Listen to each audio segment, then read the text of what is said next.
കർത്താവേ, അരുളിച്ചെയ്താലും ഞങ്ങൾ കേൾക്കുന്നു. വാത്സല്യമക്കളെ, ഈ ദിവസം എൻ്റെ മക്കൾക്ക് വേണ്ടി ഞാൻ സൃഷ്ടിച്ച ദിവസമാണ്. അത് സന്തോഷത്തോടെ ആസ്വദിക്കണമെന്നാണ് ഞാൻ ആഗ്രഹിക്കുന്നത്. നാളുകളെക്കുറിച്ച് വ്യാകുലപ്പെടുന്നതുകൊണ്ട് ഞാൻ നിനക്ക് ഒരുക്കിയിരിക്കുന്ന ഇന്നത്തെ ദിവസം ആസ്വദിക്കാനും സന്തോഷിക്കാനും സാധിക്കില്ല. നിനക്ക് ആവശ്യമായ സമർത്ഥ ജീവനും അനുഗ്രഹങ്ങളുമൊക്കെ ഓരോ ദിവസത്തിൻ്റെ അനുഭവങ്ങളിലും ഞാൻ ചേർത്തിട്ടുണ്ട്.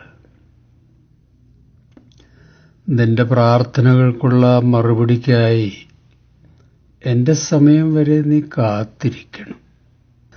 നിനക്കുള്ള അനുഗ്രഹങ്ങളുടെ ഓഹരി എൻ്റെ കൈകളിൽ ഭദ്രമാണ്. അത് മറ്റാർക്കും എൻ്റെ കൈകളിൽ നിന്ന് എടുത്തുകൊണ്ടു പോകാൻ കഴിയില്ല കുഞ്ഞെ.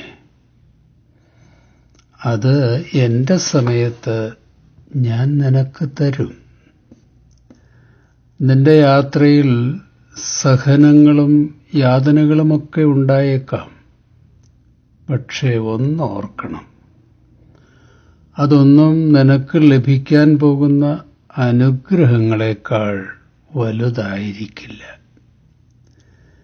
എന്നിൽ ശ്രദ്ധ വെച്ച് എൻ്റെ ശക്തിയിൽ ആശ്രയിച്ച് ഓരോ ദിവസവും ഞാൻ നിനക്കായി ഒരുക്കിയിരിക്കുന്ന അനുഗ്രഹങ്ങൾ സന്തോഷത്തോടെ കൈനീട്ടി വാങ്ങണം.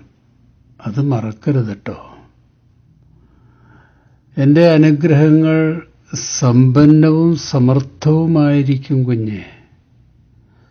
നിന്റെ ആവശ്യങ്ങൾ നിറവേറ്റിക്കഴിഞ്ഞാലും മിച്ചം വരും. എൻ്റെ വചനങ്ങളിൽ മനസ്സുറപ്പിക്കുമ്പോൾ സാഹചര്യങ്ങൾക്കും സംഘർഷങ്ങൾക്കും അതീതമായി ഉയർന്ന് ചിന്തിക്കാൻ നിനക്ക് സാധിക്കും. എൻ്റെ വചനം ആത്മാവിൻ്റെ ഭക്ഷണമാണ്, ആകാംക്ഷയ്ക്കുള്ള ആൻറ്റിഡോട്ടാണ്. എൻ്റെ പ്രത്യാശ പകരുന്ന വചനങ്ങൾ നിന്റെ ചിന്താധാരയിൽ എപ്പോഴും ഉണ്ടായിരിക്കാൻ ശ്രദ്ധിക്കണം. അപ്പോൾ ഒരു നിഷേധശക്തിക്കും നിഷേധ വികാരങ്ങൾക്കും നിന്നെ ഭയപ്പെടുത്താൻ കഴിയില്ല.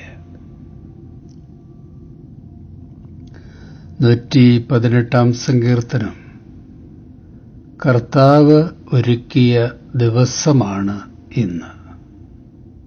ഇന്ന് സന്തോഷിച്ച് ഉല്ലസിക്കുക. ഫിലിപ്പ്യലേഖനം 4:19 എൻ്റെ ദൈവം തൻ്റെ മഹത്വത്തിൻ്റെ സന്നദ്ധിയിൽ നിന്ന് യേശുക്രിസ്തു വഴി നിങ്ങൾക്ക് ആവശ്യമുള്ളതെല്ലാം നൽകും. ഈ തിരുവചനങ്ങളാൽ ദൈവം ഇന്നേ ദിവസം നമ്മെ എല്ലാവരെയും അനുഗ്രഹിക്കട്ടെ.